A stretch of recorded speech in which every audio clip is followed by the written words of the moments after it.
Welcome. I'm Janelle Kolaski, a career mindset coach and actor. And I'm Amanda Dubois, a self-authenticity and prosperity life coach and actor as well. And we're your co-host of Mindset Artistry YouTube channel, where we teach you the art of discovering and using your mindset to build a career and life you desire.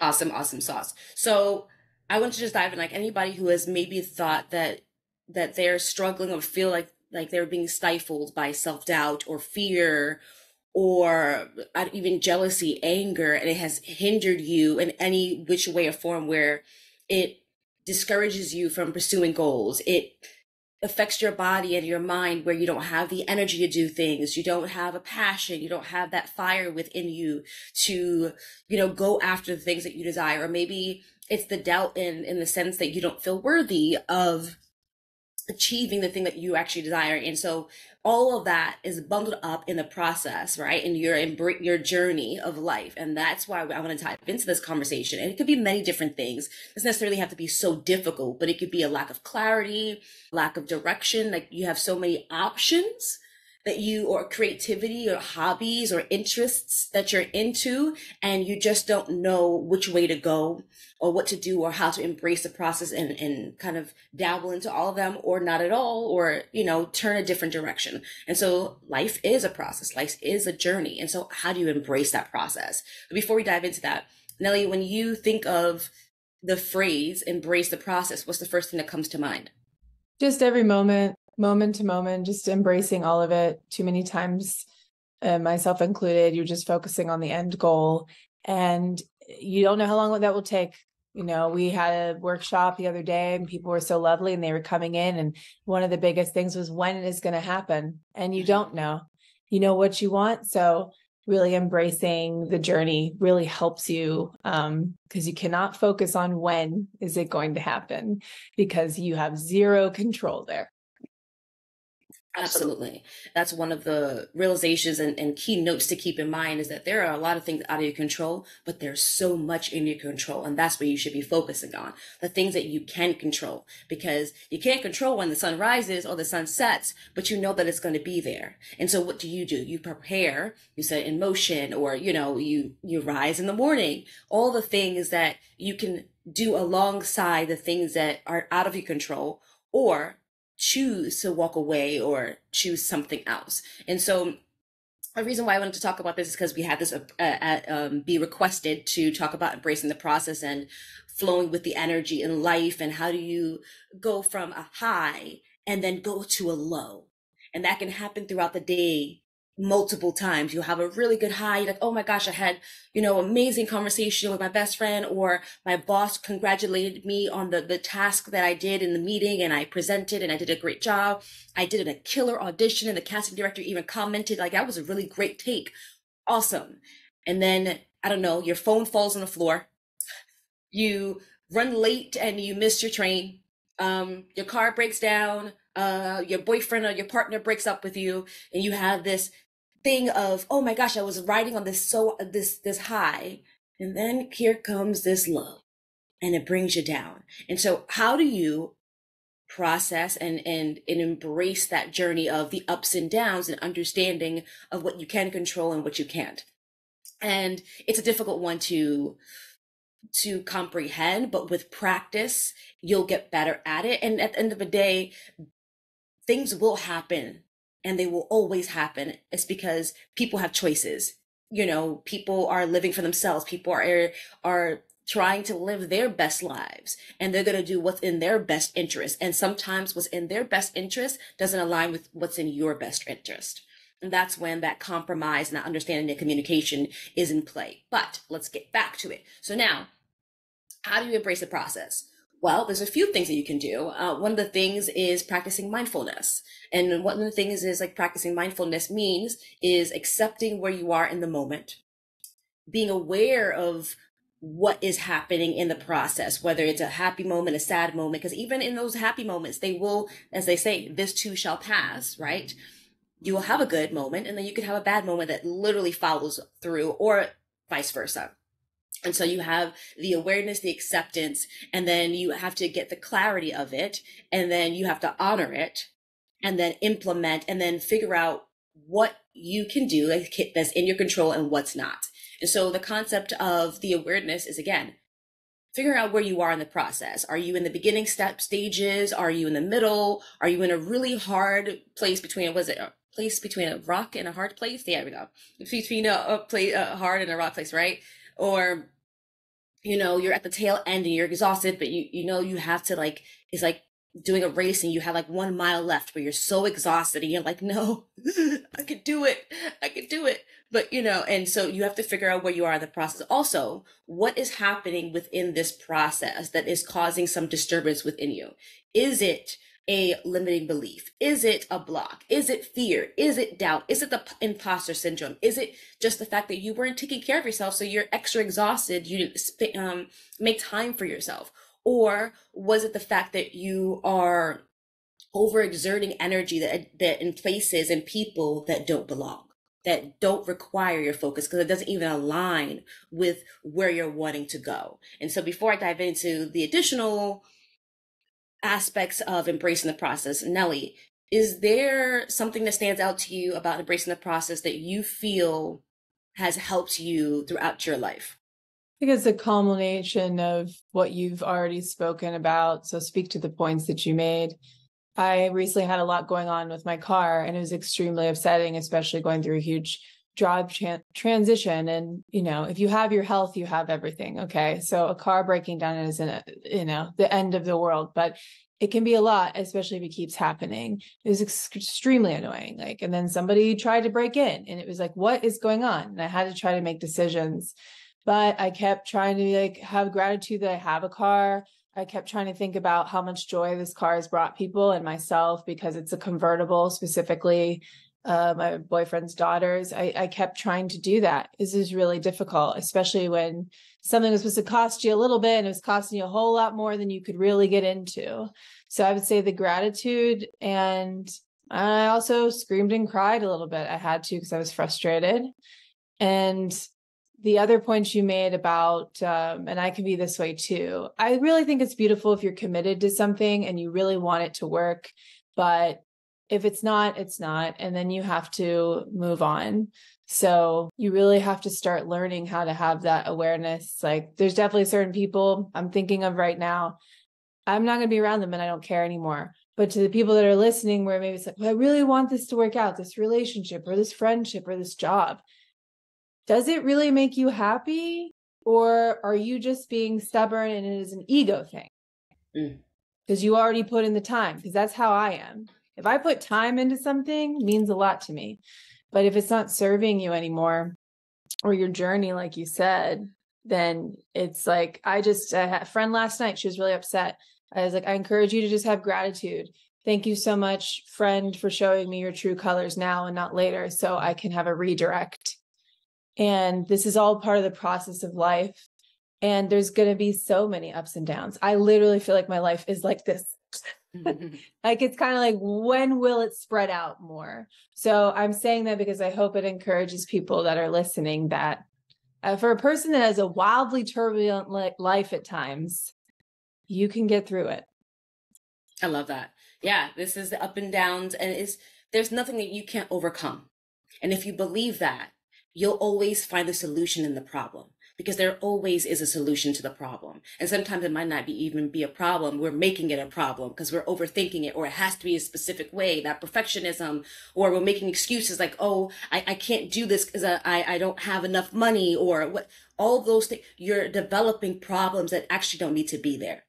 So if you embrace the process and go, okay, I'm open to whatever needs to come to me, then you're allowing a pathway to walk down that the unknown can present itself to you, and these solutions, these opportunities. Well, you're saying you don't have the money, you won't ever have the money. But if you say money is available to me as I need to fulfill or to do, attend that class, it will come to you. It's an energetic thing.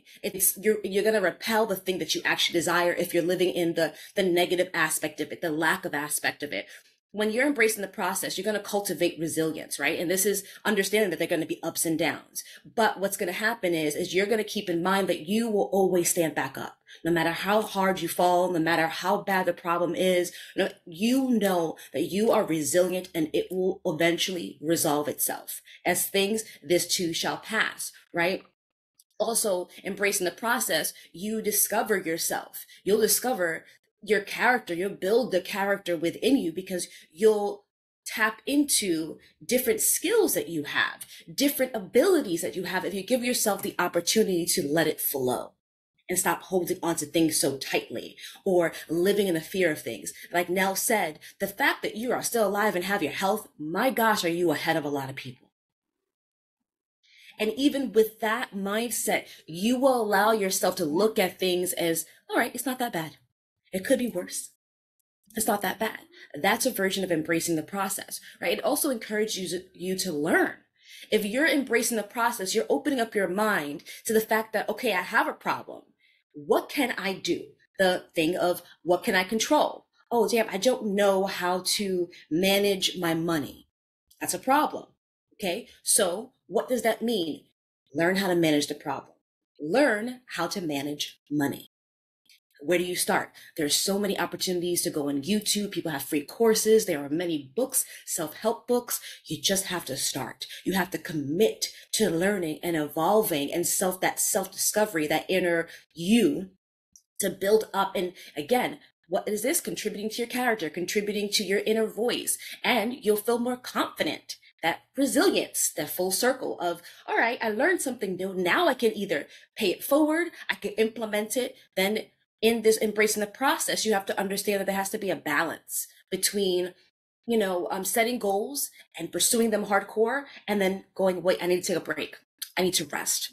I need to take care of myself. What am I not doing? Or what do I need to do? What do I want? It makes you pause and ask the question and ask you, what is it that I need? What is it that I actually want? It's not the money, but maybe it's financial freedom. So what does that look like for me? That's embracing the process because it allows clarity, that awareness, that admittance of admitting that, yeah, I'm in that rock in a hard place. How do I get out of it? Do I dig a hole? Do I build a tunnel? Do I build some bridges? All the things, right? You'll start expanding your mind and start putting puzzle pieces together. You start looking at the bigger picture of it. So what is that goal? That's also embracing the process because, if you set goals and then maybe the goal that you set, it doesn't align with you anymore, then, all right, well, you embrace the process of going, all right, I guess I have to reassess where I'm at. I have to reassess the goal. Maybe it's not what I want to do. Maybe it's somebody else told me I should do that. And it's like, well, it's not bringing me joy. It's not fulfilling me in the way that it amplifies my gifts and my talent and my skills and what I'm capable of. The awareness, again, all these things of admittance, awareness, and the clarity. This is allowing you to pause, right? Now, before I jump into a couple of other tools and benefits of embracing the process, anything that you want to add? Not much. Just definitely allowing yourself also the space when you're embracing the process to figure it out. I love that solution. Somebody told me, I always try to think of 3 solutions before you give up, like 3 really opposite solutions. Like, I don't know, with the car thing, I decided I'm going to take the train more because my car needs more of a break. I learned from it. A car should be able to function well, but I just, instead of just completely giving up and selling this car, I was like, how can I work with this situation? Mm-hmm. And something with my relationship. I'm like, how can I find a happy medium? Because I can be very black and white about things at times. Not always. I don't really mind that about myself, but in certain circumstances, it's not so great because there's this nice gray area that has a lot of solutions in it. So it also encouraged people to make sure you're giving yourself the space, to calm down. And then you can embrace the process more because it's really hard to embrace. And that was the most upsetting thing about everything I was going through because it was like I couldn't even breathe because every time I went to try to relax or work, this car kept breaking down. So finally, whenever I was able to really give myself the time to breathe and say no to a lot of things. And you might have to say no to things that you really wanted to say yes to, but this obstacle came up, bro. Like, it's life happens. And so if your life was chill, you could say yes to more, but there's times where you have to say no to things that normally you wouldn't, because you need this space to figure out how to sort out the process. I love all of that. Yeah, you need the space. You need to create the space. Sometimes you feel like you don't, so you have to create it. You have to take a step back and create that space for you. And I love that. One of the things that I've learned is that in order for creativity, or in order for you to find that solution, there's a couple of things you can do. Imagine the solution. Sit down, take a moment of stillness and going, all right, this is a problem. What creativity can I build within my mind that can create a solution? It may sound outrageous. It may not even make sense, but write it down. Explore, right? That exploration of that solution, what it could be. And you may have 20, 30, or even just one, and going, all right, I only got one possible solution.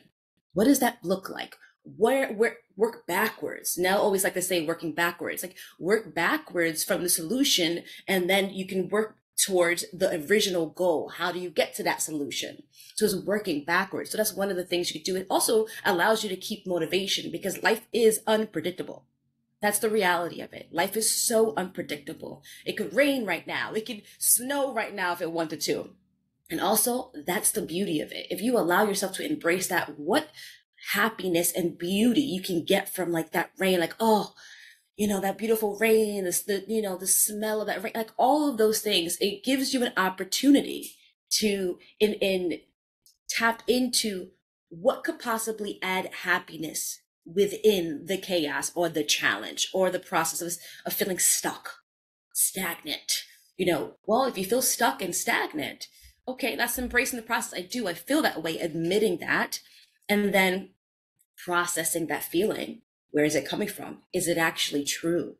Maybe you don't. Maybe you just need to get out of this funky area and then clear the clouds and that chaos, that shadow, and go, oh, there goes the light. There's that solution. Or maybe it's a person, right? And I love what Janelle said earlier, and that was one of my points, is practice gratitude.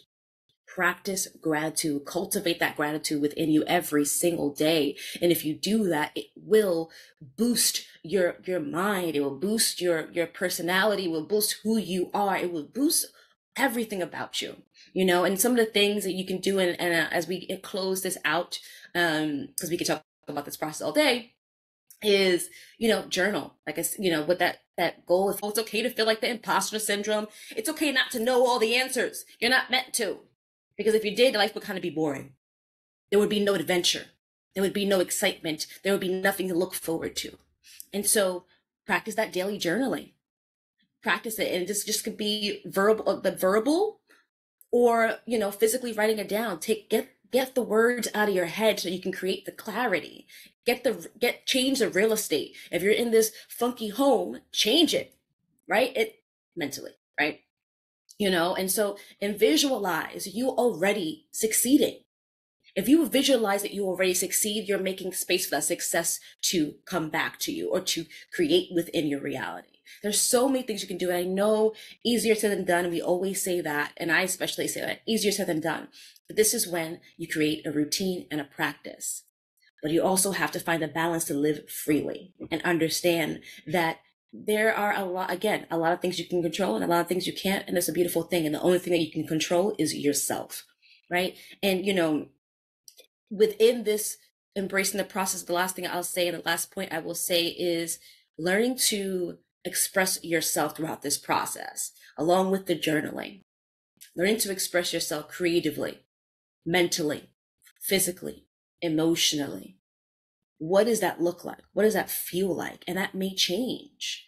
Be your own best friend. Be your cheerleader. Don't be your worst enemy. Don't be your worst enemy, because at the end of the day, the only person that's keeping you down is you from here. Yes, there are other circumstances, of course, and I'm not denying that. I'm not belittling those at either at all. But it is up to us, because if you have that mindset of I'm resilient and I could do this, then you can, and you'll start creating that within your life. You won't let anybody define who you are. You won't let anybody define your life, your process, anything. And so I'll leave you guys with that and say that you are capable of all that you desire, and embracing the process can look different for people. So do not judge, and do not judge yourself for not knowing the answer.